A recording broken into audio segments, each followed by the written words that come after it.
غدانا النهارده يا ولاد، انا عارفه ان انتم مش هتحطوا لايك عشان الاكله بسيطه وسهله وسريعه وعلى قد الايد. بس يا ريت فضلا وليس امرا كله يعمل شير شير شير من هنا لحد بكره. الاكله بتاعتنا مش اي اكله، الاكله بتاعتنا اكله جميله واول مره تشوفوها من حاجه، من مكون كنتوا بترموه بعد سماع الفيديو هتتندموا ان انتوا في يوم من الايام فرطتوا فيه. يلا بينا نسمع الفيديو كده ونتابع مع بعض ونشوف الأكلة بتاعتنا دي اتعملت ازاي وايه مكوناتها وحطينا ايه وشلنا ايه وعملنا ايه. ده طبعا كله هنشوفه بمتابعة الفيديو. فيلا كده شير للفيديو، واللي ما اشتركش في القناة يشترك ولايك وكومنت.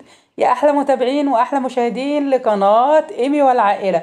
بجد هيفوتك كتير لو ما اتفرجتيش على الفيديو وما عرفتيش الوصفة دي بتتكلم عن ايه. حاجة كده قنبلة. يلا بينا نجدد في وصفاتنا ونشوف أكلتنا.